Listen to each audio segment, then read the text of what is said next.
aquilo lá é um palco de terror. Entrem lá dentro. Quando a grade fecha atrás de vocês, muda o ar. O cheiro lá dentro é pesado. Já experimentaram? O ambiente muda tudo, o peso. Aquilo pesa, é um troço ruim. O ambiente é ruim. Tem esgoto que pinga na cabeça dos presos, chove dentro. Existe o presídio do universitário, aquele que a gente mostra e a pessoa sai com aquela ideia assim, não, isso aqui até que não é tão ruim, né? E existe o presídio real. E esse é o presídio que tem problema de esgoto, que tem problema de energia elétrica, de água, porque é uma estrutura que foi criada para 1.000 e poucos presos e hoje abriga 4.500. Já abrigou 5.300. Quanto mais isso piora, melhor para o crime.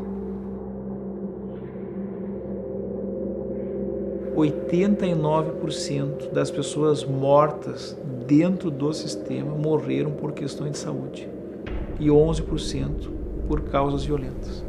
Tá? As doenças são as transmitidas pelo ar, são doenças respiratórias, tá? A tuberculose principalmente. Então o sujeito contraiu tuberculose, não tratou direito, tá? retirou o pulmão, foi para o hospital, retira o pulmão, dá alta, volta para o presídio. Tá? Apodreceu, tá? Os presos esquentavam, amornavam uma água com aqueles rabichos quentes lá. Um preso despejava a água e o outro ficava abanando para as moscas não sentarem no ferimento. Aquilo foi apodrecendo, ele ficou com uma toca, um buraco gigante, assim, aonde era possível visualizar o coração batendo, dentro do presídio central, numa cela com 43 pessoas.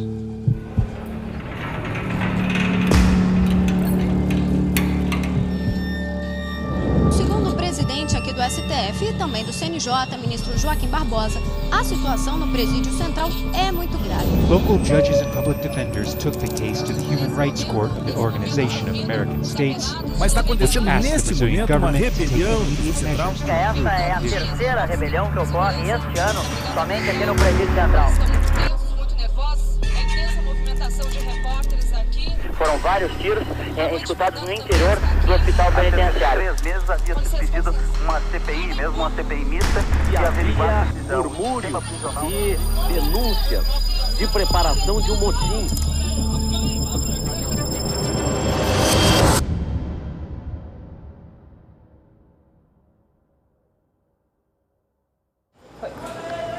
Pode falar? Pode começar a contar. Sou um detento que moro na galeria E1, que é uma galeria diferenciada em função de ser uma galeria que é para tratamento de ex-dependente químico. E vou dar um depoimento de determinadas coisas que acontecem aqui dentro do sistema prisional. Então, assim, na realidade, eu tenho 60 anos de idade, já tive envolvido em outras situações desde 97 e vi coisas aqui dentro que até Deus duvida. Como assim essas crianças, para mim são crianças, porque eu tenho 60 anos, esses meninos que entram aí na cadeia e não sabem o que é mandar na cadeia. Então vão para umas galerias e são usados, na realidade eles são usados, né, pelo crime para se envolver, né, de diversas maneiras. E aí quando não servem mais é descartado.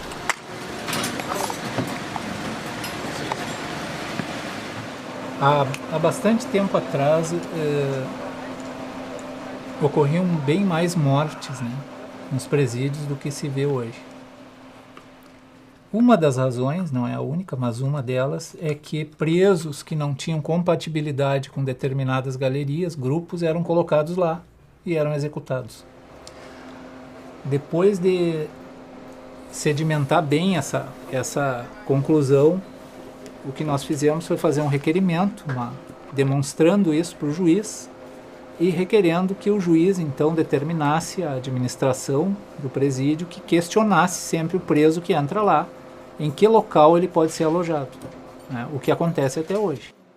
Tu pode me dizer assim, sim, mas admitir que o preso seja distribuído em galeria é admitir fortalecimento eventual de facções. Pode ser que sim, né? Mas a primeira coisa que eu vou preservar é vida alheia. Quando muito se consegue separar os crimes que foram condenados por delitos sexuais, porque se eles forem submetidos ao convívio com os demais, acabam sendo também vitimados, né? Currados, etc. Mas a regra é, mistura todo mundo, e o critério de separação é um critério por associação criminal. Então, se a gente prender hoje um menino de 18 anos na rua, porque estava tentando furtar um carro, né? E esse guri for colocado dentro do presídio central, a primeira pergunta que vão fazer para ele lá é se ele tem bronca com alguém. Ele vai dizer que não tem bronca com ninguém. Então ele vai ser colocado aleatoriamente numa galeria onde estão, por exemplo, sei lá, a turma dos Brasa. Quando ele entra nessa galeria que tem 400 presos, ninguém conhece esse rapaz, ele também não conhece ninguém, ele vai ter que dar mostras para essa turma de que ele é confiável, que ele não é um cara infiltrado pela polícia, que ele não é um informante, que ele não é de outro grupo criminal. Entra aquele primário que usa droga, quando vê tá devendo R$500, tá devendo R$1.000, alguma coisa ele vai ter que dar em troca. A família às vezes não tem na rua para pagar aquela despesa, aquela dívida que ele tem. Aí ele é chamado dentro de uma cela e aí é o dito cofre da cadeia, que ninguém aceita em lugar nenhum. O que é o cofre? O cofre é assim, ó, amigão, nós vamos ter geral amanhã. Então tu vai ter que levar esse telefone para nós e tu vai ter que levar essa droga para nós. E só tem um lugar para levar, né? Que é no AMS. Infelizmente é no fiofão, que nem diz o outro. E aí, se não fizer aquilo ali... Ele começa já a ter que fazer algumas coisas em nome dos outros. Então, se alguém tiver que subornar um guarda novo, que ninguém sabe se aceita dinheiro ou não, é ele que vai fazer, né? Se alguém tiver que tocar fogo em colchão, é ele que vai na frente, né? Para que ele seja testado pelos demais. Então, logo na entrada, ele já se associa, porque essa é uma obrigação do preso novo, senão a sua vida está em jogo. Quer dizer, ele precisa estar associado a um grupo criminal organizado na prisão para que ele sobreviva à experiência do cárcere. Então, essa é uma forma muito burra, né, que a sociedade escolhe de organizar o crime. Quer dizer, os presídios são uma forma de organização criminal. Ninguém vai aprender a ser mais criminoso aqui dentro. Até porque os presos, os primários, nós temos um pavilhão específico para os presos primários. Se bem que os presos primários são aqueles que foram presos pela primeira vez. Não quer dizer que foi o primeiro crime que eles cometeram. Então muitos já têm uma experiência no crime, só que não tinham sido presos. E esses, ao entrarem aqui, eles vão ter um pavilhão, né, galerias específicas para os presos primários. Então, eu entendo que essa questão de que aquele que entra aqui, ele vai fazer uma universidade do crime é uma falácia e até um certo desconhecimento de quem não tem a percepção plena de como é o interior de um presídio. A cadeia é um lugar, como é que eu vou dizer, deveria de ser assim uma ressocialização da pessoa que cometeu um delito na rua. Mas, na realidade, vem para a faculdade do crime. Que a pessoa está lá na rua, cometeu aquele delito para usar uma droga, mas na realidade é uma pessoa de boa índole. Cometeu aquele delito ali, todo mundo, quem nunca errou que atire a primeira pedra. Então vem pagar o que deve para a sociedade no presídio, no sistema prisional. Mas chega aqui, aí tem os caras que são formados no crime, que vai ser usado aquele cara ali que, entendeu? O período cumprido na prisão, que poderia funcionar muitas vezes para que essa pessoa tivesse uma chance na sua reinserção, não funciona para isso, né? Então o sujeito que entrou analfabeto no presídio sai analfabeto, o sujeito que entrou sem uma profissão sai sem uma profissão. Quer dizer, nós perdemos inclusive essa possibilidade de um tratamento penal decente, né, que permitisse uma chance para essas pessoas se reintegrarem socialmente.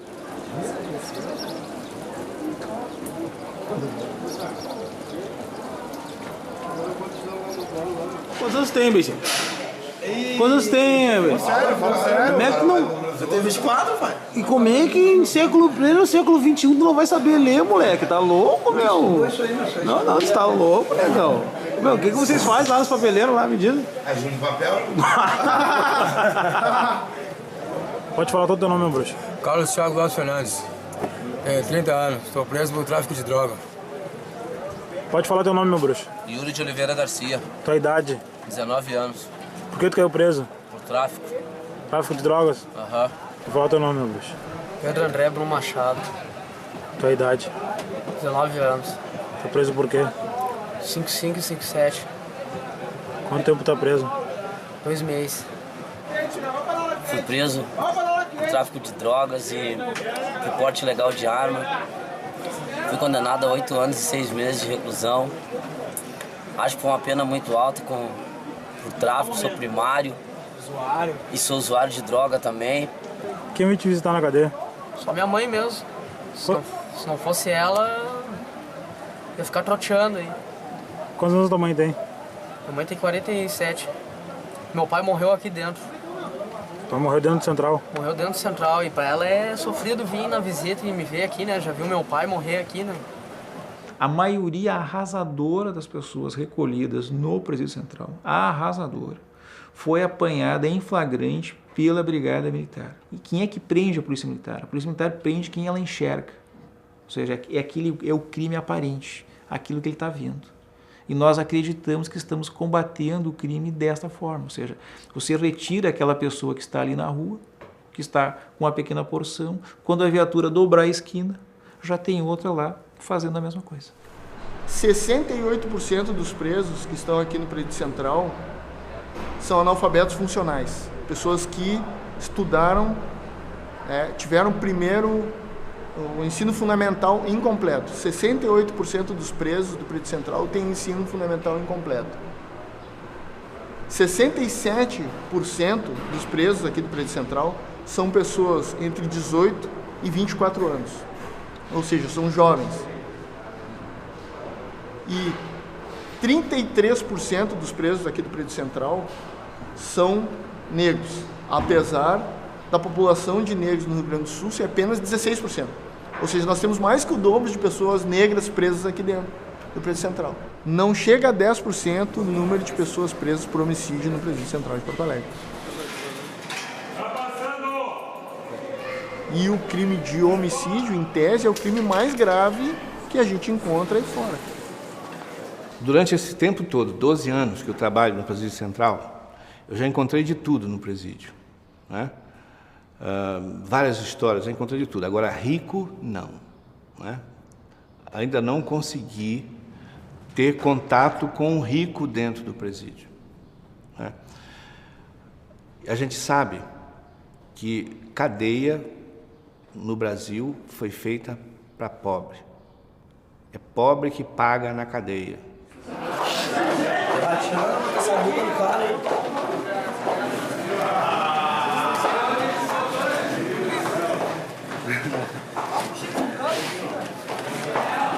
Isso aí, agora os presos vão descer para visita, se arrumar para sua visita.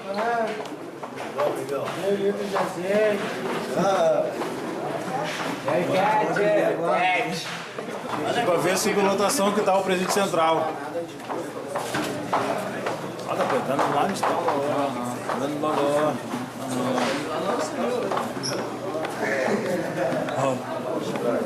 Superlotação, Presídio Central tá. Isso aqui é só uma galeria. Olha lá. É o sofrimento. É o sofrimento da cadeia. É o sofrimento. Quer dar depoimento? Começar a descer.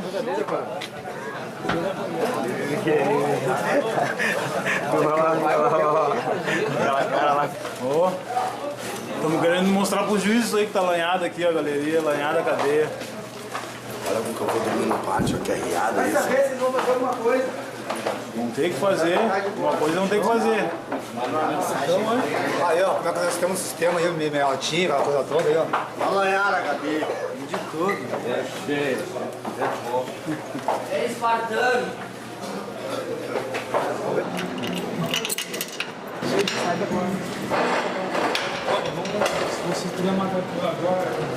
Se supunha que se nós temos 4.500 apenados aqui dentro, nós deveríamos ter 9 equipes de saúde, né? Atualmente nós temos 2 equipes de saúde e em encaminhamento uma terceira equipe de saúde. Mas veja bem, nós não podemos colocar 9 equipes de saúde aqui dentro, porque não há espaço. O espaço para o atendimento e a segurança dos funcionários dentro do atendimento do ambulatório. Entendeste?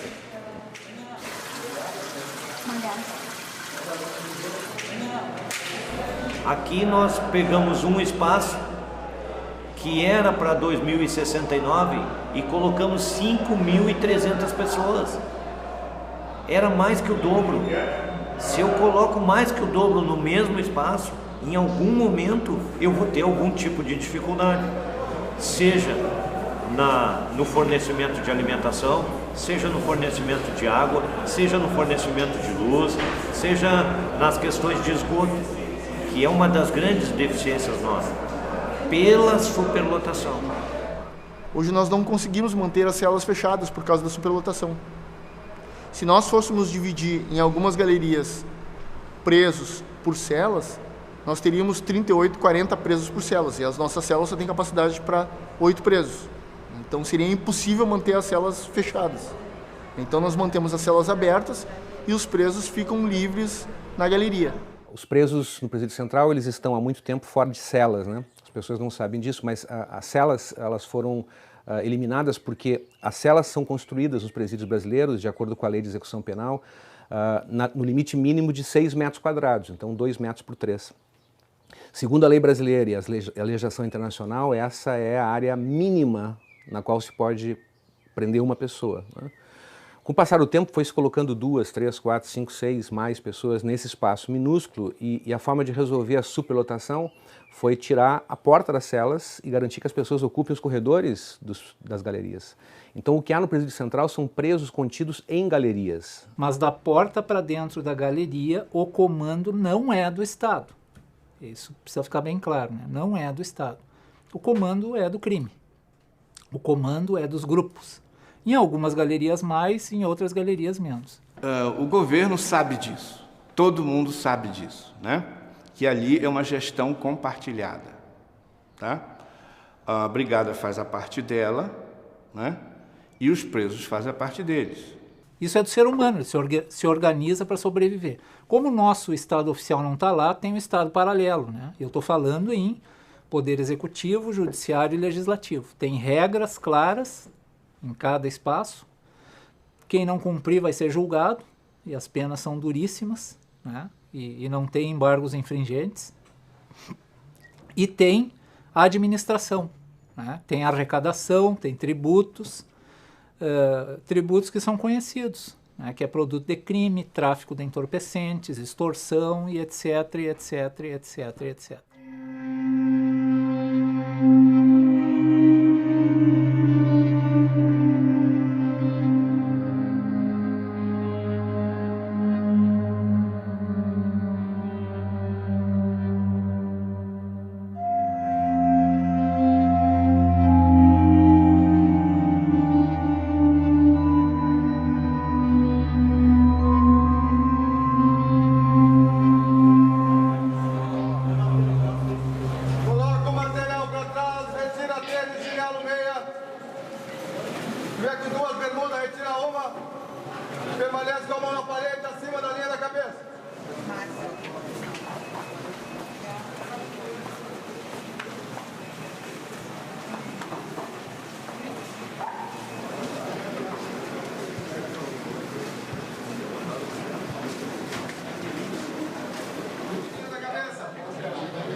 Permanece olhando a parede.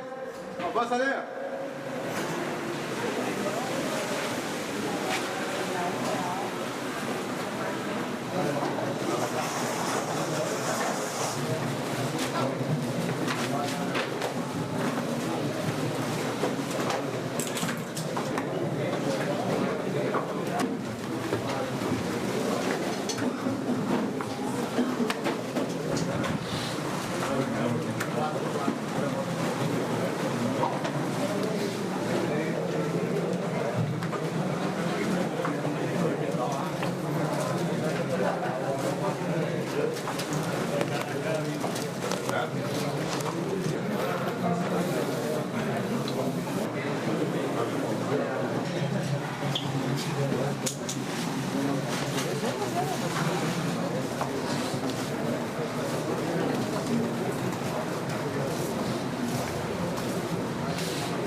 Mais um dia de visita, os presos troteando no pátio, a cadeia cheia,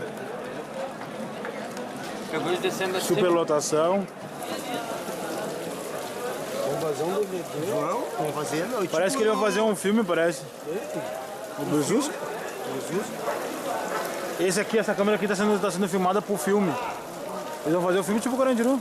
E aí o velho... Eles querem ver o dia a dia da cadeia.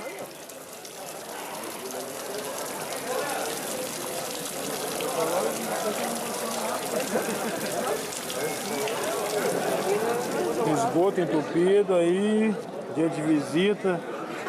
Para nós é normal, mas para visita não é normal.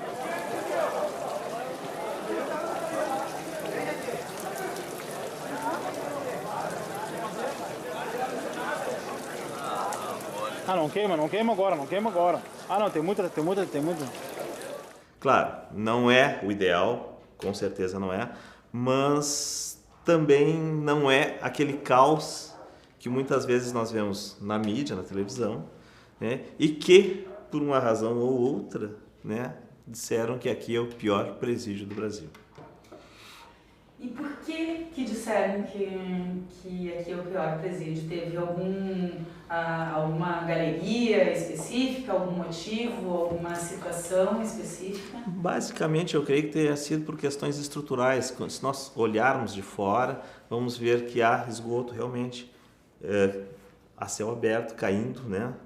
Mas os esgotos nos pátios já foram arrumados. Nós estamos com galerias em obras para ampliar, né? Nós fizemos separações por facções, separações com os primários, foram separados os transexuais, homossexuais, travestis, né? Então tudo isso facilita também, e foram ações realizadas e que trouxeram uma certa tranquilidade, né, para o Presídio Central. Só que isso não foi divulgado como deveria ser. Então, muitas vezes ainda se usa a questão de que aqui é o pior presídio do Brasil.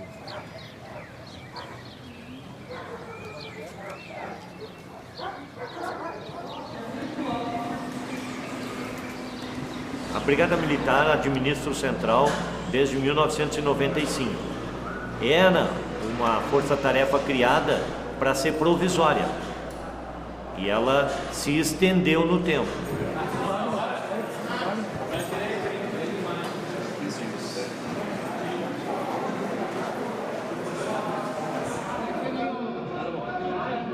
O recurso que a gente recebe hoje é completamente insuficiente para gerenciar aqui o Presídio Central.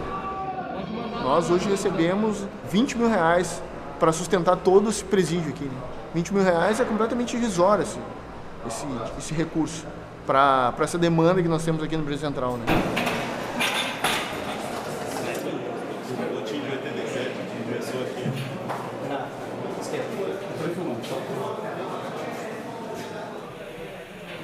A Brigada faz um esforço muito grande para que isso aqui funcione adequadamente.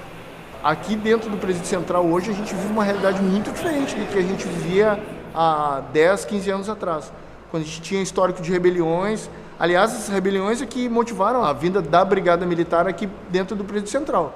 Nos anos de 95, 94, nós tínhamos uma ebulição no sistema penitenciário gaúcho.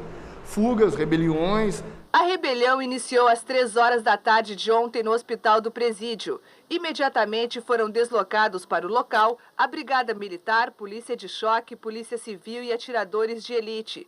Os 9 presos tomaram conta dos 3 andares do prédio e fizeram 25 pessoas de refém. Já no primeiro contato com as autoridades, deixaram claro que os reféns seriam mortos, caso eles, os amotinados, não conseguissem fugir.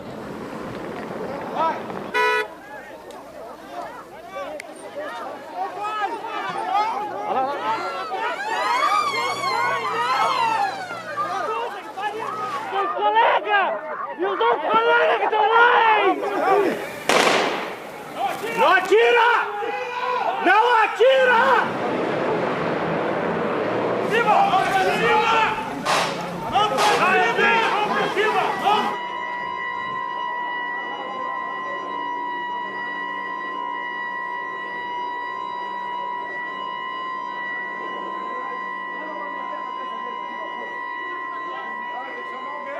Os dois fugitivos acabam acuados numa escada. Centenas de policiais civis e militares já estão no hotel. Começa uma difícil negociação. Atiradores de elite se colocam a poucos metros de Melara. A polícia tenta negociar, mas ele diz que não se entrega. Durante a negociação, por diversas vezes, Melara e Fernando Dias atiram contra os policiais.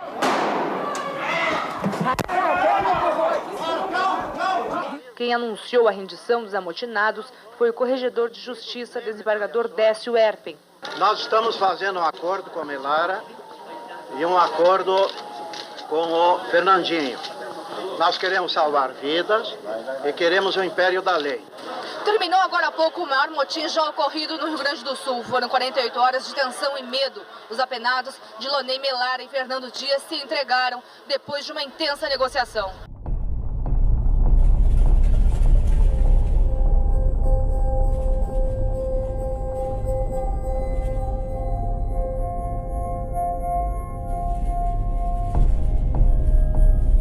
Em 95 era um pouco diferente de hoje, né?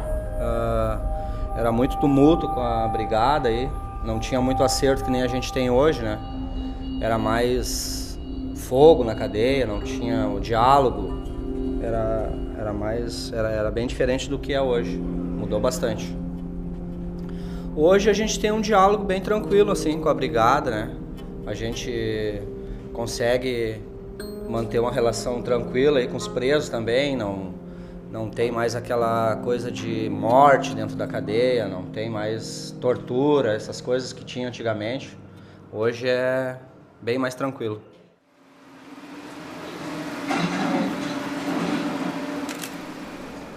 E dentro do sistema, tudo funciona por acordo.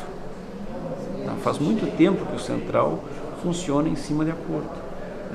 E nesses acordos que eu passei a perceber como eles eram realizados, me dei também, digamos assim, o direito de também realizar alguns acordos. Nosso dia a dia, né, ele é uma eterna negociação.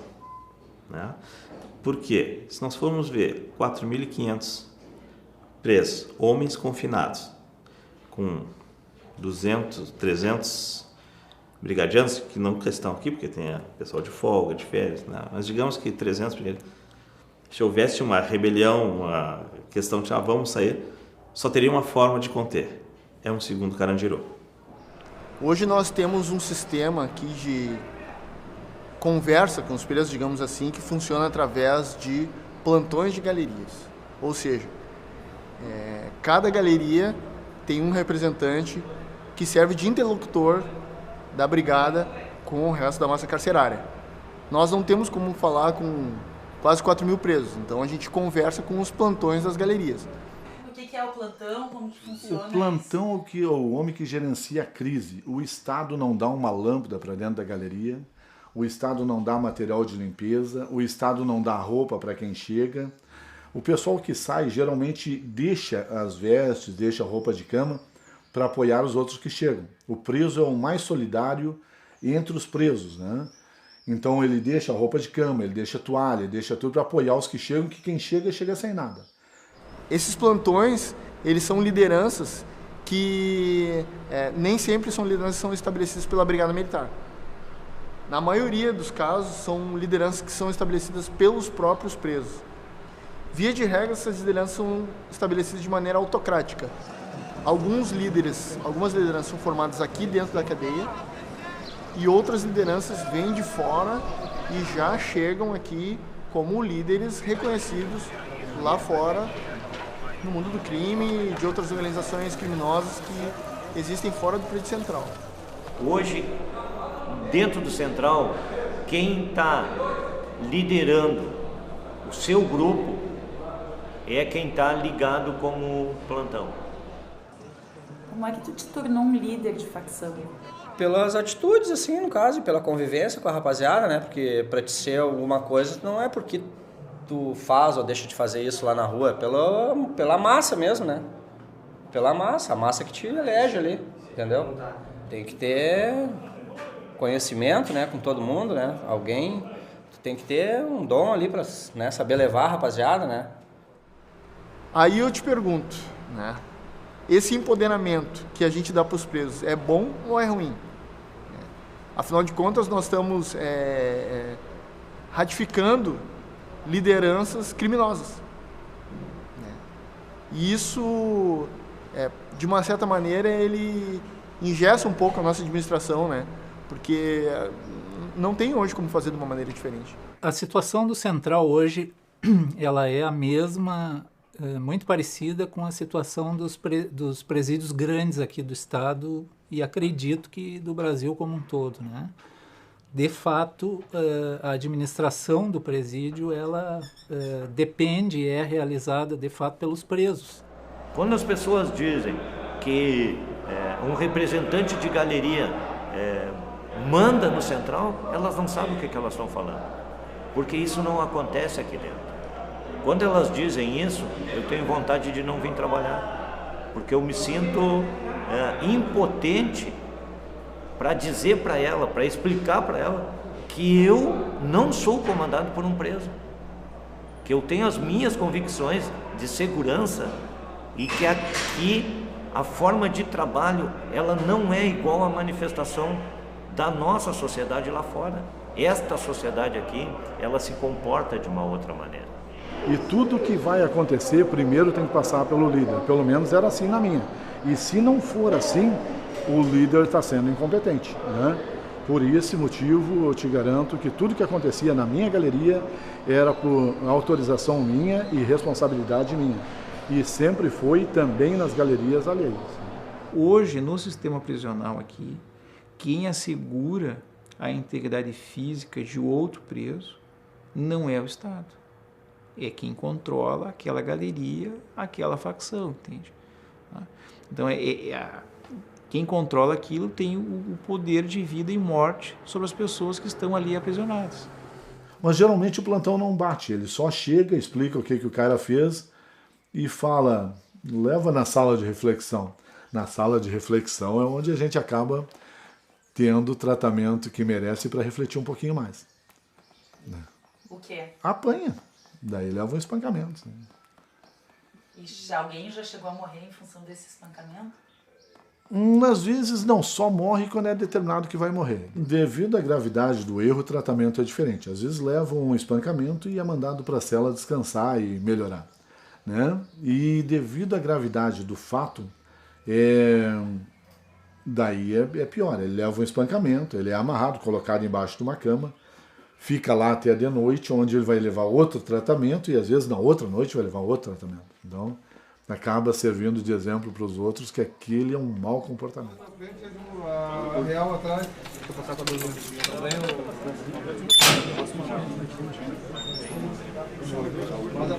A primeira e segunda cela, depois na guarda, terceira e quarta.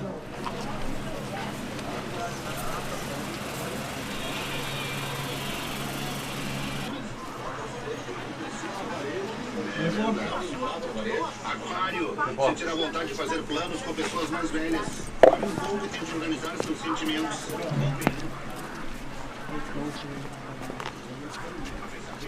Amor. Deixa eu ver. O quê?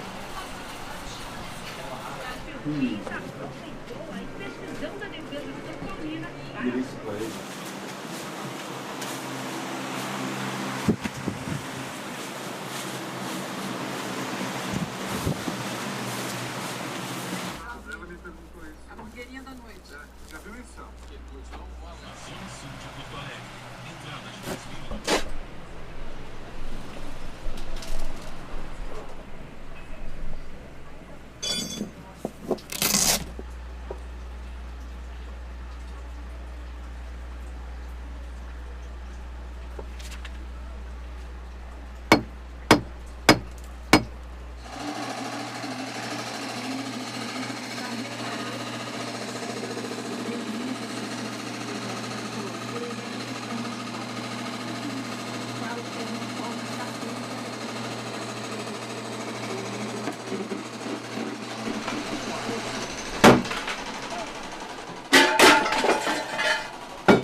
crack.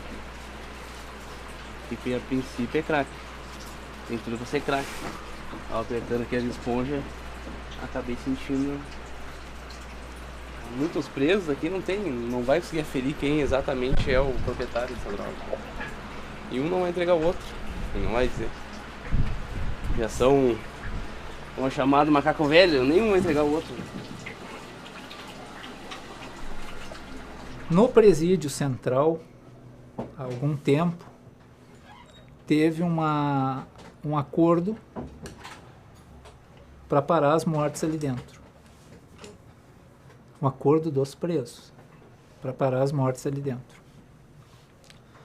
Em 15 anos, no sistema carcerário gaúcho, ocorreram 1.500 e poucas mortes dentro de presídios, por doença, por assassinato, por suicídio, por todas as razões.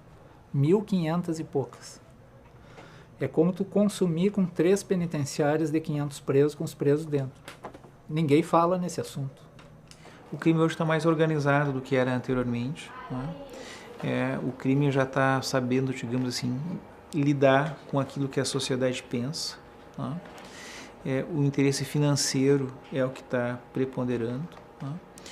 E quando o crime se organiza, diminuem as mortes dentro da prisão, diminuem os conflitos dentro da prisão e a vivência, o relacionamento entre servidores e presos, etc., isso dentro do central melhorou em função da organização do crime. E também as mortes na cadeia diminuiu bastante por um acordo entre os presos e o juiz, que todo problema, quando a gente detectar ele, ou separa o preso para uma outra galeria, ou muda para outro presídio. Mas os problemas da rua, que sejam resolvidos na rua. As mortes, que diminuiu as mortes no fechado, mas aumentou no semiaberto, né? Então, qual é o acordo? Aqui dentro nós não vamos matar. O acerto vai ser na rua ou no semiaberto, né? Para não chamar atenção para isso. No semiaberto, o que aconteceu? Eu não estou falando em uma nem duas vezes, várias vezes. O que acontece é que o sujeito chega lá, ele vai encontrar a mesma lógica. Por que encontraria outra? São apenas os mesmos presos do fechado que estão lá agora. E lá também, então, o que vai acontecer? Vai ter grupos, facções. Eu chego lá, se eu tenho um débito aqui que eu não honrei, se eu entreguei alguém, se eu não sei, eu vou ter o meu destino lá. Então, muitas pessoas foram mortas e enterradas, inclusive, dentro do estabelecimento de regime semiaberto, né? Isso a gente tem comprovação, né? Isso virou investigação, virou ações contra o Estado, enfim. O tipo de morte que nós temos, que está acontecendo hoje, é uma morte de difícil apuração, tá? Nós leva tempo para apurar e, às vezes, não consigo identificar a culpa, que é a morte por overdose de drogas. O suicídio, ele é uma tática usada para exatamente conseguir cobrar as dívidas, né, esse sistema duro mesmo das facções, sem chamar a atenção das autoridades. Tu forças um suicídio por overdose, né, faz o cara engolir pedras de crack à força, né, e o rapaz sai dali em coma, enfim, morre no hospital. Aparenta um suicídio por overdose, até que algum laudo técnico comprove que aquilo foi, na verdade, um homicídio, né, um suicídio forçado, digamos assim. Já é tarde, já mudou a liderança, enfim. Então, tu consegues driblar o acordo tácito, mata a gente dentro da cadeia e mantém o teu poder, mantém o teu respeito dentro da criminalidade. Vocês devem ter escutado já em outros noticiários, o fulano morreu porque deu overdose de cocaína. Então, às vezes não é bem assim, às vezes eles empurram igual abaixo, né? E aí acabou morrendo. Está devendo, não quer fazer aquilo ali, acabou morrendo. Essa é a realidade da cadeia. Então, se sujeitam a isso porque está devendo. Então, vou pagar minha dívida, ninguém vai ficar sabendo, mas todo mundo sabe, ninguém faz nada na cadeia que ninguém não saiba. Inclusive, isso aqui, tudo que eu estou falando, eu tenho certeza que no fundo vão ficar sabendo. Mas eu estou tranquilo. Eu estou tranquilo, sei que não estou falando nada demais, e não estou falando coisas que não acontecem, realmente acontecem, né? Aconteceu o seguinte com ele, deram água com alguns presos seguraram ele e fizeram ele beber água com cocaína, né? Outros é com crack, outros é com, enfim, outros é injetado, enfim. E eu fui falar com ele, enfiaram um saco na cabeça dele, seguraram e pensando que ele estava morto, largaram. E ele não estava e foi socorrido. E eu fui perguntar para ele, então, o que tinha acontecido, né? Ele não quis falar, muito atemorizado, né? Mas me explicou que ele estava devendo R$15 em droga, né? E por isso teria acontecido isso com ele. Eu não sei qual é a razão. Por que aconteceu isso com ele? Se foi só por isso, ou se foi por outra razão. Mas qualquer que seja a razão, né? Quando essas coisas acontecem, o que está atuando é o estado paralelo. Houve um momento de tensão no Central, agora há poucos dias. Me desloquei para lá. Me reuni com 6 presos e disse, olha, isso aqui está acontecendo. Por quê? Porque não pode morrer gente aqui dentro do estabelecimento. E estão morrendo pessoas e eu preciso dar um recado para 4.600 presos de que se alguém morrer, alguém será responsabilizado. Daí um preso disse, não, doutor, então o senhor está dizendo que nós somos o bode expiatório. Alguém, eu preciso responsabilizar alguém, eu preciso dar uma resposta. Essa resposta tem que ser para toda a galeria, enquanto nós estivermos apurando essas mortes dentro da galeria para todos os efeitos. Aqui no sistema, vocês sabem, vocês têm poder de mando dentro da galeria e eu preciso tirá-los para apurar essas mortes. Depois disso, zerou.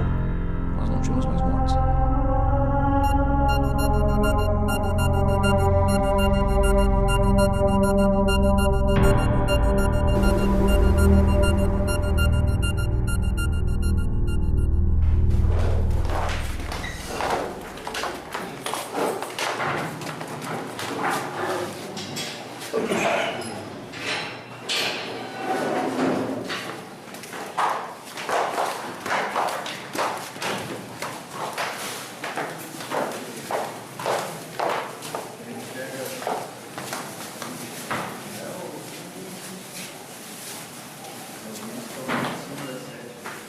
Café da manhã sendo pago pelos presos.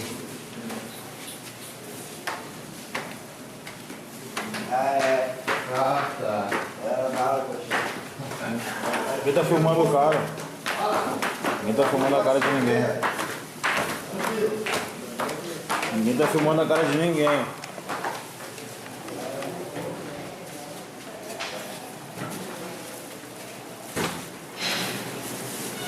É o preso recebendo essa refeição do dia. Sua etapa, 2 por preso. 5, 6, 7, 8, 9, 10 margarina e 4 chimia. Para 400 presos. Agora os trabalhadores transitam tomar café.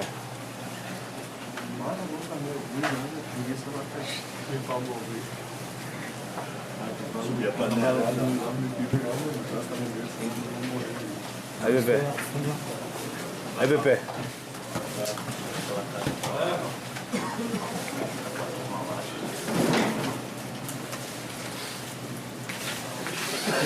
Essa mistura que eles pagam pro preso. Essa mistura que eles pagam pro preso. Goiaba. Chimia de goiaba. Eu tenho que falar, não conta pra ninguém, todos que eu como mistura. Todo mundo come. Se faltar, a gente vai até 42, pega uma margarina na pedra do meio. Mostra no meio.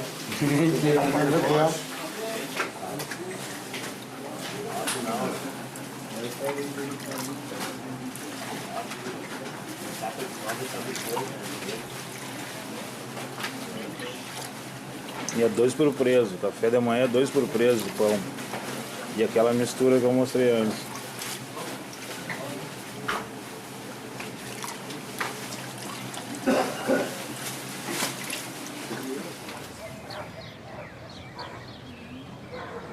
Para ele é nós que temos que dar uma velha que nem eu com 75 anos, tem que vir lá da alvorada para trazer os 50, porque não vai deixar ir.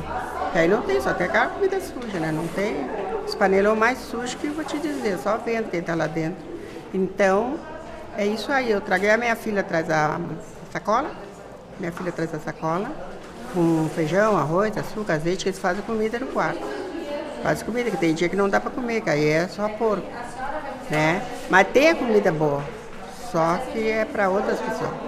Traz comida para eles? Trago comida, bolacha, arroz, feijão, essas coisas. E final de semana a gente traz um doce, uma carne, entendeu? Daí eles fazem aqui. E a salada, essas coisas assim que dá para entrar. O Estado economiza, né, não fornecendo a alimentação adequada aos preços. Né? Então ele economiza. Ao mesmo tempo, esse Estado aluga uma peça dentro do Presídio Central e retira de aluguel ali 40, 50 mil reais por mês. O Estado ganha isto.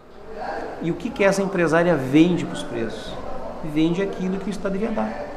Vende feijão, vende arroz, vende azeite, vende massa, vende creme dental, entende? Mas não são todos os presos que podem ir a esse armazém, são 4.400 presos, então o próprio poder público não dá essa garantia de que possa controlar, né, esse fluxo. Então o que acontece? Já que as galerias elas são dominadas por facções, quem determina quem vai à cantina é o líder de galeria, é o plantão da galeria. Ele define um cantineiro e o cantineiro vai à cantina, faz as compras, né, da galeria, supostamente para levar os presos dessa galeria. Essa é a cantina dos presos, os presos se organizam para fazer uma cantina, para ter uma cantina pelo menos para se alimentar. Uma geladeira com refri,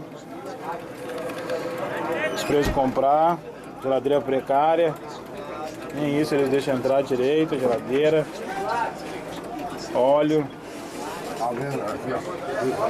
arroz.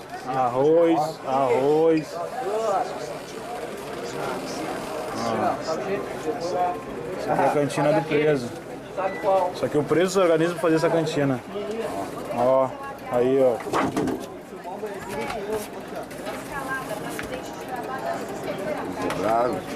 Mas o que acontece quando chega lá no espaço deles é que esse produto ele volta a ser comercializado, ele entra numa nova cantina com preços inflacionados, né? Geralmente o dobro do preço, enfim. Então tudo é comercializado dentro da galeria. Tá? Nós temos relatos aqui de familiares que em determinadas situações até a sombra, né? Para o sujeito tirar visita ali embaixo de uma marquise também tinha que negociar, né? Para tomar banho, para comer, ou seja, tudo isso se negocia. Quem controla esses locais tem esse lucro. Hoje eu tenho certeza que tem gente que não quer sair dali, porque nem se fizer pós-doutorado vai ganhar mais do que ganha ali dentro. É dinheiro.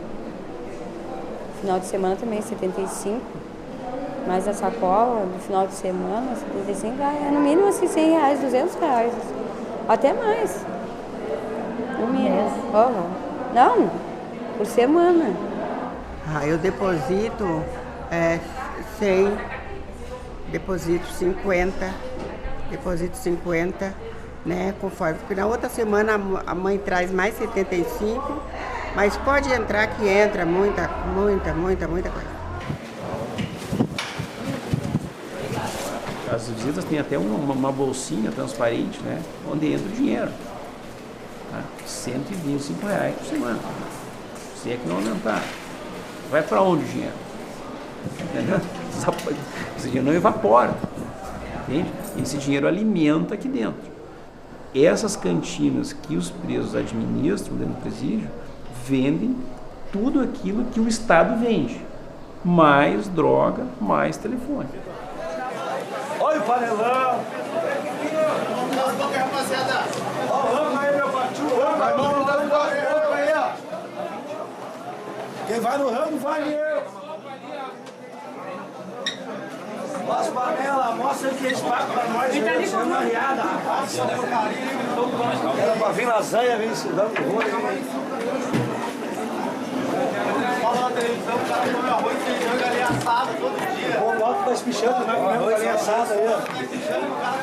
Viu? Esse é o bagulho que a gente come aí, ó. Tem que eles pagam aí pro cara aí toda hora aí. Depois que é... Entendeu? Comemos galinha assada. Depois ainda diz que dão 800 reais pro cara aí. Cada preso ele merece R$800. Comendo arroz e feijão. Não tô vendo meus 800. Arroz, feijão e moranga? Arroz, feijão e moranga. Olha o que sobra de comida, a comida de tão ruim que é. Olha o que sobra de comida. Comida tão ruim que é. Aí o que sobra de comida, a comida tão ruim que é que eles pagam. Comida pros porcos.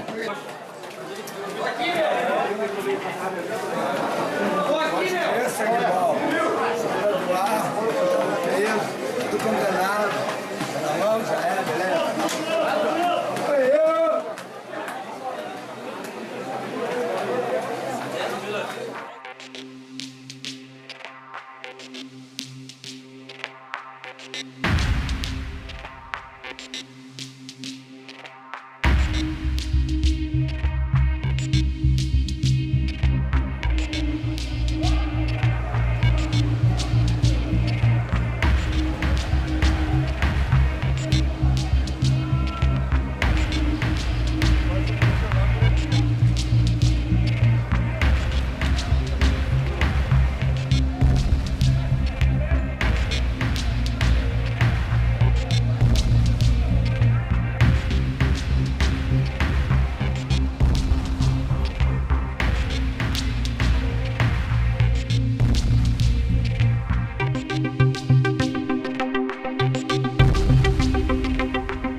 Então, às vezes, tem galerias também que acontece assim. A pessoa já sai para a rua com uma missão, para matar alguém que está devendo, mas é um cara que está devendo, mas é um cara que é conceituado no crime e tal. Aí eles não vão fazer esse pedido para o cara levar droga no ânus. Né? E aí, mas ele tem uma missão na rua. Ó, tu vai lá, tu vai ter que matar o fulano. Né? Ou tu vai lá porque nós vamos, lá tem a arma, lá tem os cupincha, como dizem, né, que é os parceiros, e tu vai assaltar aquele banco, ou tu vai assaltar, seja lá o que for.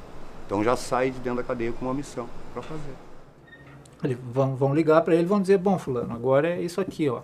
Tem que apoiar, tem que mandar isso, tem que mandar aquilo, né? Tem que fazer esse serviço, aquele serviço. Se tiver que fazer tal coisa, tu fala com o fulano, e ele fica num sistema que termina por escravizar os presos, né? A lógica toda do sistema é tu ficar devendo para poder reproduzir a criminalidade na rua e fazer cumprir as ordens lá de dentro, né? Esse é o grande veneno desse sistema carcerário atual. Tudo que se define lá dentro vai reproduzir aqui fora e vai influenciar na vida de toda a sociedade. O que está havendo é uma consolidação, tá? No sentido de que alguns espaços pertencem ao crime, tá? E esses espaços são gerenciados pelo crime, que lucra em cima desses espaços, e de outro lado um Estado que faz de conta que controla o sistema, mas que na verdade se beneficia dele, no sentido de que ele não investe e que até de certa forma até lucra em cima desse próprio sistema. Quem paga essa conta toda, na verdade somos nós, eu, vocês, as pessoas aqui que estão me escutando.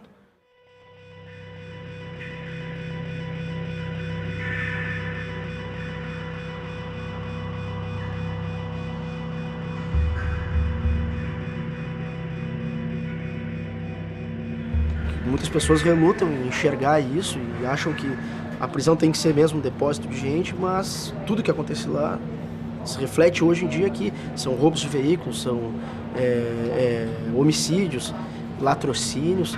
Então toda a estatística criminal que a gente vê hoje está diretamente relacionada à reincidência e a comandos criminosos mesmo, né, que configura a existência mesmo de organizações criminosas no Rio Grande do Sul. Quando a polícia faz um aperto no tráfico, você vai ver que a coisa vai estar lá no roubo de banco, no roubo de carro, as pessoas vão buscar aonde tem.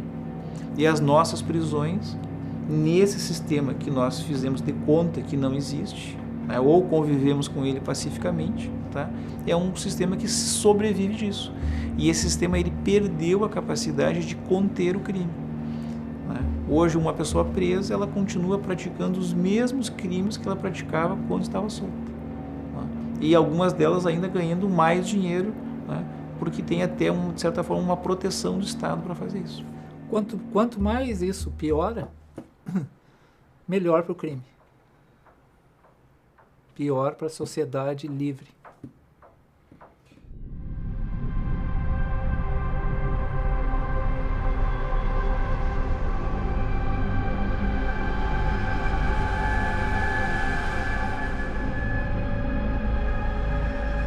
Todo integrante que estiver definitivamente com a facção estará por livre e espontânea vontade ciente que estará em compromisso com essas regras. Todo integrante que tenha responsabilidade com o grupo terá a obrigação de apoiar uma mensalidade no valor de R$200, pois será criado um caixa onde toda mensalidade será revertida em propósito da facção. Exemplos: advogados, armamento, assistência a familiares e presos que necessitem disso. O integrante que receber esses benefícios estará ciente que estará à disposição da facção para o que for preciso na rua. Claro que, se ele não quiser compromisso com a facção na rua, é uma decisão que a facção respeita. Mas ele terá que reembolsar todas as despesas que com ele foi gasto, pois o mesmo será usado para outros que vierem a precisar. O integrante que ir para o semiaberto e não quiser fugir terá o apoio da facção, desde que esteja segurando espaço para os que venham a chegar. Todo integrante da facção que estiver na rua terá a obrigação de deixar algum contato ou endereço de um familiar que saiba onde pode ser achado quando a facção precisar. Deixa, é normal. Daqui a pouco ele vai sair, daqui a pouco ele vai sair. Vai ficar aí. Daqui a pouco ele vai ter que fazer tá? Ele caminha, daqui a pouco interagir a cadeira. Ela quer ver a cadeira, quer ver a cadeira toda. Quem quer ver? A mulher aí diz os brigadianos porque que é o plantão, né? Que no caso a mulher é cineasta e quer fazer um filme da cadeia. Ela pediu umas filmagens dentro da cadeia. Mas a guria é cineasta, a mulher é cineasta. Faz aparições no pé. Ela é cineasta, ela quer fazer um documentário, um filme da cadeia, não sei qual é. Deve ser um documentário. Deve ser um curto. Faz primeiro um curto e depois, se der certo, faz um filme, sabe? Diante, né? Sai da galeria. Mas é fácil deixar ali, ó. Deixa ali em cima paradinho. Ah, louco, se arrebenta essa merda, não temos pra pagar. Temos tempo, mas não queremos pagar lá pra ninguém. Não, leva a polícia, você é de uma mulher, você é de uma mulher. Entre 2010 e 2012, 44 armas industriais foram apreendidas dentro do Presídio Central. São pistolas e revólveres produzidos pelas principais indústrias do Brasil. Tá? Não há nenhuma possibilidade de uma arma dessas ter ingressado no Central por preso ou por familiar. É evidente que nenhuma direção de presídio vai informar para o promotor que estão vendendo, que tem funcionários vendendo celular dentro do presídio. Que tem gente, que tem funcionário traficando droga, que tem funcionário espancando preso. Ninguém vai informar isso oficialmente. Ninguém vai confessar a corrupção. Ninguém vai confessar essas coisas. Elas precisam ser investigadas. Se você pegar 44 armas industriais, 50 quilos de droga e mais de 3.000 telefones celulares, nenhum ponto de venda de drogas, boca de fumo que seja em Porto Alegre teve tantas apreensões em tão curto espaço de tempo. O Presídio Central é a maior boca de tráfico de Porto Alegre, não adianta.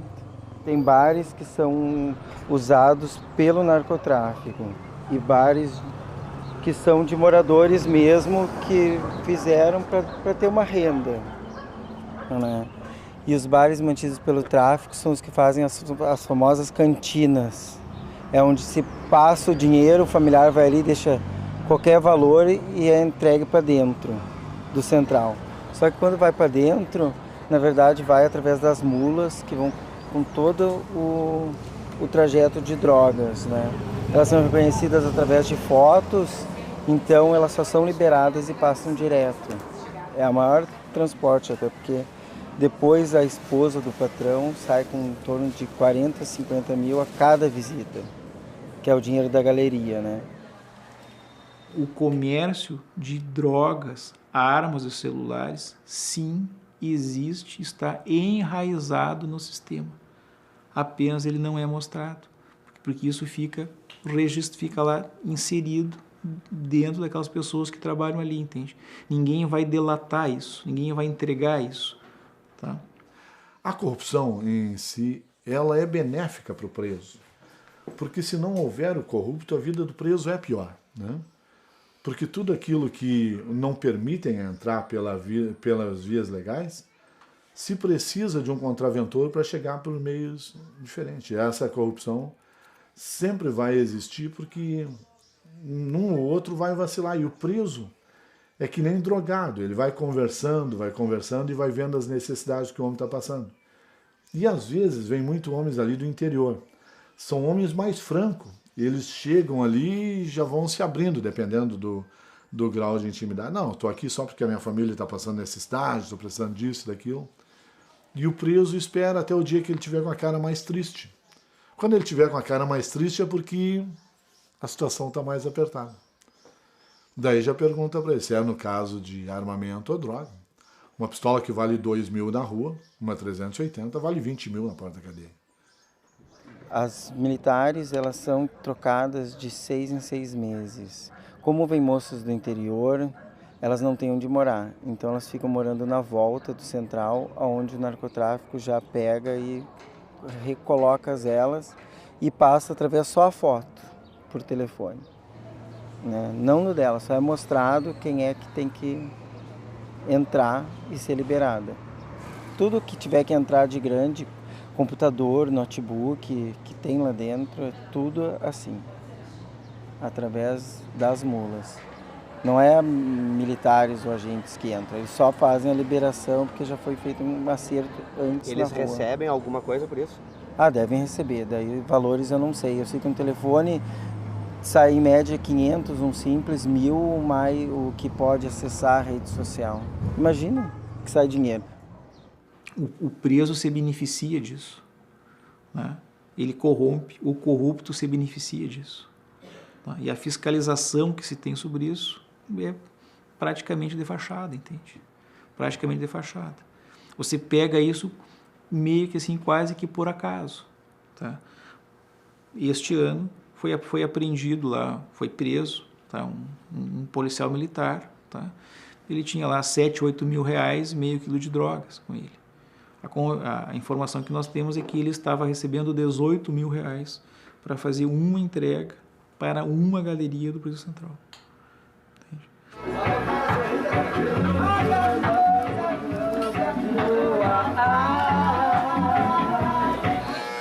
Aí, cabeleireiro fazendo a nossa barba para amanhã, para visitinha, aquela coisa toda.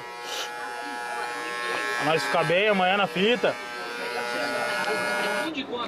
Passatempo da cadeia, jogando uma daminha. Ai, daminha? Não tem placa, fumando paeirinho. Fumando paeirinho. Tristeza, o paeiro é tristeza. Trechos pontilhados.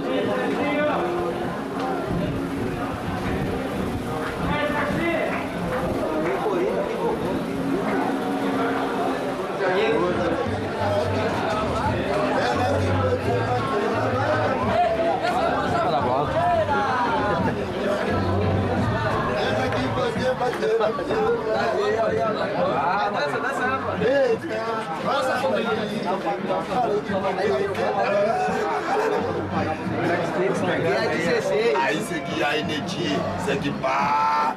Nós estamos esperando, vai mais lá. Eu, mano, Cezinha. Direto, presidencial. 316. Aham. Tia Débora, observação comunitária. Blá, blá, blá. Ratatatá. Manda um salve. Manda um salve lá pro Mama ProEx. Nós estamos sereno, esperando escadinha aparecer com ele. E aí, rapaziada, dá um salve aí, rapaziada. Dá um salve aí. Aí, bicudo. Aí, ó, quando o homem não tá aí é festinha, ó. Isso é que eu falo, a gente tinha que ver essas festinhas aí, ó. Um vem, pega refri, suja o chão, tá nem aí. Cisar um salame, vem se fazendo a faxina. Olha lá. Um já largou já. Vou parar de gravar, rapaziada. Fico na fé, tô trilhoco de maconha. Acabei de filmar o nosso matador número 1. Cisal é o nome dele. E vou dizer outra coisa também, bem importante, bem interessante. Se tirar a droga de dentro da cadeia, aí morre 50 por dia. Morre 50 por dia. Porque só consegue acalmar o preso com a droga. Só consegue acalmar o preso com a droga. O cara vai ali, dá a droga pro cara fumar, o cara vai pro canto dele ali, passa o dia inteiro fumando droga, né? E não usando a droga, o cara começa a refletir nos problemas, pensar na família. Aí começa a entrar em depressão, começa a dar briga, começa a dar corporal, começa a dar isso, aí vai começar a descer gente, porque briga dessa da galeria, não vai ter espaço, vai dar uma loucura. Então, se não tiver droga dentro da cadeia, explode. Aí é um pavio ali pronto para explodir. Proíbe, entre aspas. Se não entrar droga na cadeia, vira uma praça de guerra. Vira uma praça de guerra. Eu não posso dizer isso, né? Senão eu estou cometendo um crime. Porque o uso da droga ainda é crime no Brasil. O usuário não, mas a movimentação de droga é crime. E se eu disser isso, eu vou estar sendo um criminoso, porque eu não estarei fazendo o meu serviço. Posso não estar conseguindo ter a competência para cessar a entrada 100% de drogas, mas o que nós podemos fazer, nós estamos fazendo para coibir. Numa galeria que é para caber 100 pessoas, tem 400. Então tem uma superlotação. Numa cela que era para morar 4, morar 20. Né? Então, liga o rádio no meio do corredor, um rádio desse tamanho no meio do corredor a todo volume. O pessoal não consegue conversar, não consegue ver uma televisão em cela nenhuma. Então os nervos estão sempre à flor da pele. Para qualquer situação está pronto. Então o que acontece? Por que acontece isso? Porque eu que sou o plantão na galeria, no caso, eu tenho a droga que me mandam da rua, eu tenho, né? Então eu vou ali e distribuo a droga e tal. E o negócio é frenético o tempo todo frenético. Então é uma loucura 24 horas. Acorda na loucura e dorme na loucura. Né? Então é uma situação que, na realidade, eu não sou culpado, vocês não são culpados. Eu acho que o que tinha que ser olhado diferente o sistema prisional.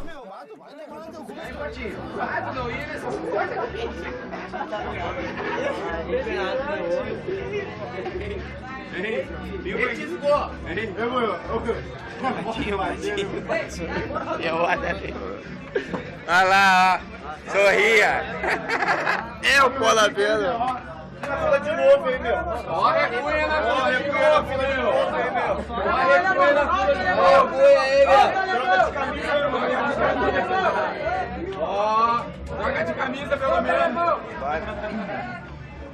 Ó, alemão de novo. Vai.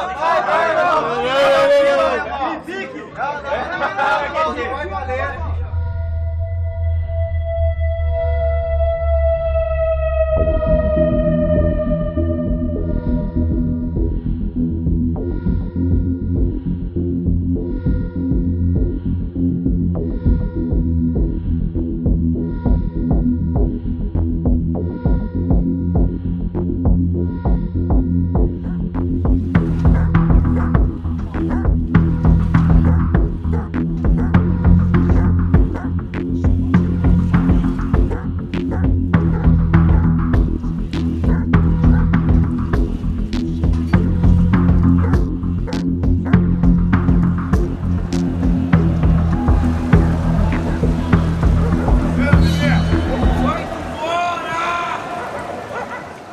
O interesse das facções é bastante financeiro, é bastante monetário, né?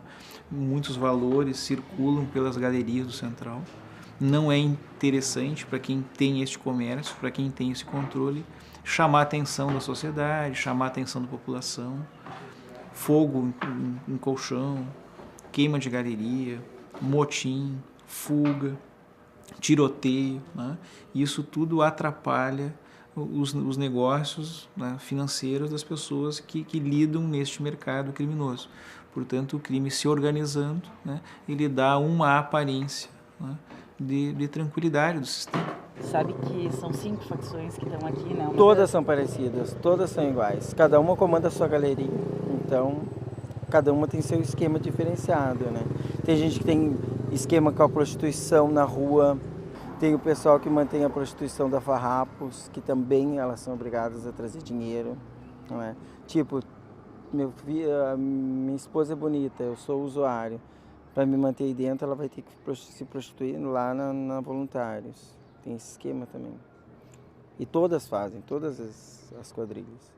Se a familiar se negar a cair na prostituição, vai ser morta. Eles ligam, eles ameaçam, né? Direto. Porque as facções, elas comandam aqui dentro, mas elas têm vários na rua. O preso que controla a galeria, a facção que domina a galeria, quanto mais lotado, melhor. Mais dinheiro vai entrar, mais fluxo de pessoas e ele vai lucrar. O camarada que está lá atrás, pagando essa conta, não pensa assim, entende? Mas ele não tem o que fazer. Mas as facções, as pessoas que se apresentam como controle, ninguém reclama de superlotação. Ao contrário, é questão financeira.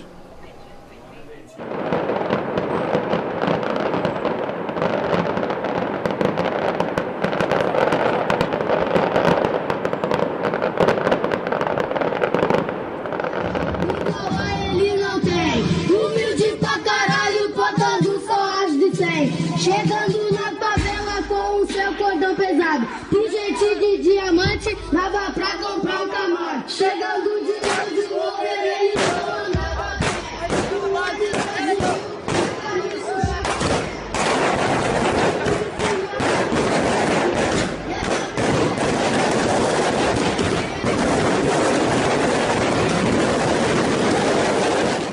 As galerias do Central também guardam correspondência com regiões da cidade, com bocas de fumo da cidade. Portanto, quem controla essas bocas de fumo acaba também controlando aquela galeria e vice-versa, né? Com frequência nós encontramos armas dentro do Central. Essas armas não são para confrontar a polícia, não são para confrontar a brigada, o Ministério Público, o Judiciário. Essas armas são usadas da mesma forma que na rua, ou seja, para manter o controle dos territórios, evitar que uma galeria suba, que a outra galeria desça. Aí, se sem Granada nós atormenta a Zona Sul, imagina com Granada. O negócio que eu tenho pra falar é o seguinte: pesado, pesado é só a Conceição. Oi, corre, corre das granadas. Lança, lança as granadas. Se tu vir bater de frente, tu já vai tomar rajada. Lança, lança as granadas. Corre, corre das granadas. Porque tomamos poder. O Paulão não tem mais nada. Foi em os tempos difíceis. Na Maria Conceição. Trocaçado com os contra. A favela em reunião. Formamos uma aliança e fechamos aliados. Fechado com a primeira. A cruzeiria respaldo, o plano já está armado. É dia de correria, juntamos logo um elenco e partimos da Paulina. Vizinhança assustada, opressão e safadeza. Nós peguemos João Tito e já tomamos a pedreira. A berra acendeu em frente e nós pronto pra ladaia. A equipe invadiu, nós tomamos a baixada. A luta continuou, já invadimos a Santa Clara. Beto, filho do Paulão, em Zóio, se foi pra praia.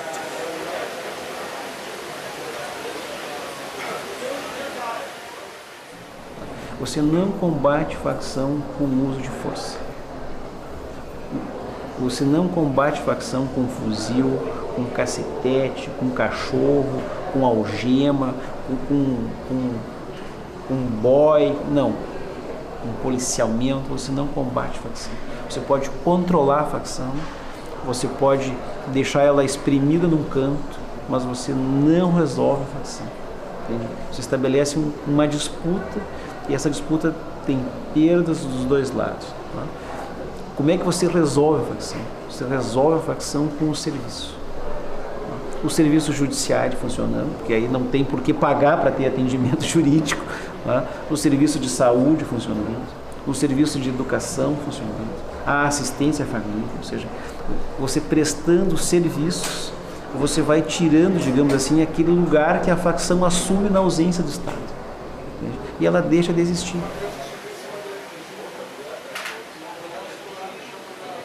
É usuário de droga? Sou usuário de droga. O que o senhor usa? Crack. Falando? Faz 14 anos que eu uso crack. E aí, não depende de parar?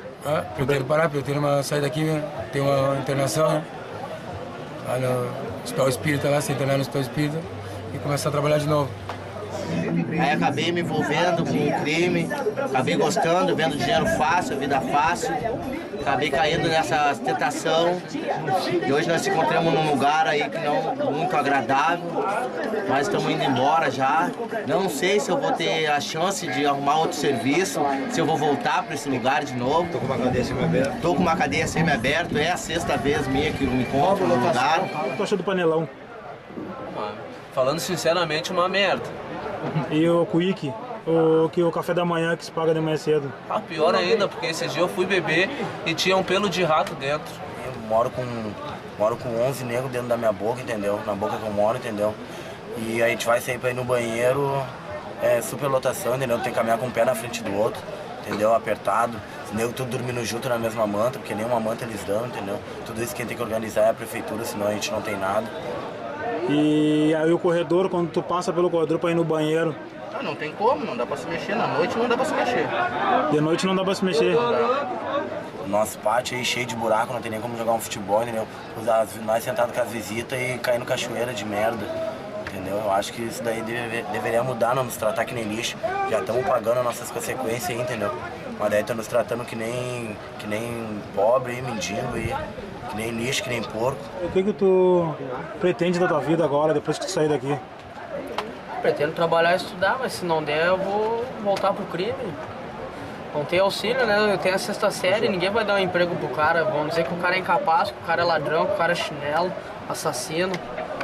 Ninguém vai dar uma oportunidade pro cara de vida, de trabalho.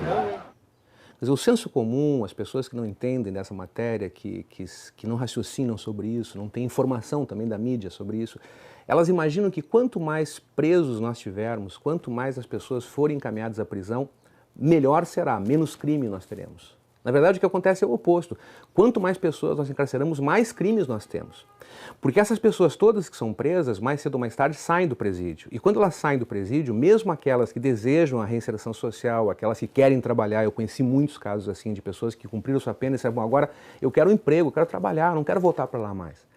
Mas para essas pessoas, todas as portas se fecham. É como se a sociedade dissesse, vocês cumpriram pena, então não tem mais chance para vocês, voltem para o crime.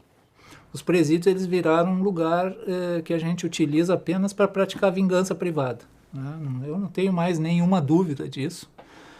Pode ter muitas maneiras de dizer isso, mas essa é a mais clara possível, né? O presídio não é para recuperar ninguém, não existe ainda no sistema convencional essa metodologia. Presídio é apenas para punir e, em grande medida, para executar um desejo de vingança que o ser humano tem quando é agredido, né? E a sociedade, de uma certa forma, ela não tem uma visão punitiva para o preso, tem uma visão vingativa.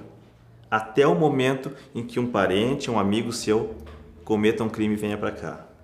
Quando essa pessoa que nós conhecemos, enquanto for um rosto que eu não conheço, enquanto o preso for um número, tem mais que ele ser sacrificado até se possível, né? Mas quando for alguém que tem nome, que tem rosto e que eu conheço, não, vamos tratar bem. Nós estamos no século XXI com a prisão que foi criada no século XIX, da mesma maneira. Então, no sistema prisional, nós não evoluímos, nós continuamos encarcerando as pessoas com a mesma técnica do século XIX. Se isso não mudar, nós não vamos ter repercussão lá fora. O sistema como ele está, ele é um sistema que ele é barato para o governo. né? É um sistema barato para o governo, é um sistema barato para o Estado e é um sistema caro para a sociedade. Um bom centro nervoso para esse documentário seria isso, assim, sabe? Mostrar isso, assim. Isso seria legal, assim, mostrar o Presídio Central como uma digamos assim, uma ilha de exclusão. Sabe? Presídio Central como um local que vai comportar essas pessoas que um grupo de pessoas não quer que esteja lá. Então, nós não queremos que os pobres estejam no shopping. Não queremos que os pobres estejam circulando livremente no Monte Serra. Não queremos que os pobres estejam circulando em determinados locais. Então a polícia vai lá, aborda e vai lá e prende. Vai lá, aborda e vai lá e tira essas pessoas de circulação. Então, eu vejo que esta sociedade tem que ter essa condição de ver que o preso que aqui está, ele veio dessa sociedade. E se nós não tratarmos ou não tentarmos fazer com que ele seja uma pessoa melhor, não existe pena perpétua no Brasil. Ele vai voltar para essa sociedade. Esse sistema é fábrica de bandidão, né? Quer fabricar bandidão? Eu conheço muitos que entraram aqui como guri chorão e que hoje mandam, né? Em 15 anos se transformaram em monstros. Nesse sistema, nós não temos chance.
Só os fortes sobrevivem, meu! Os fracos não batemos!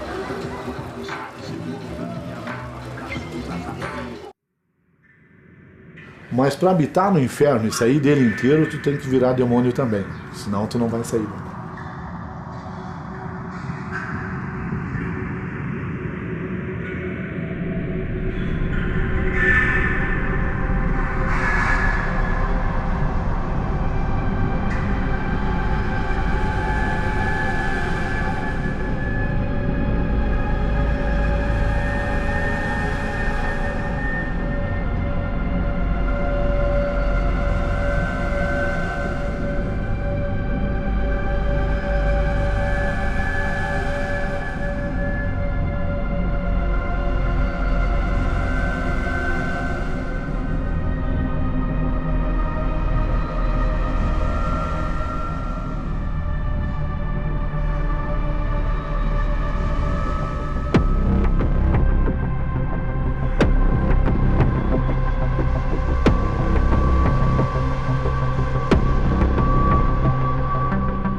O ar que a gente respira é bem diferente do que vocês. O ar da liberdade.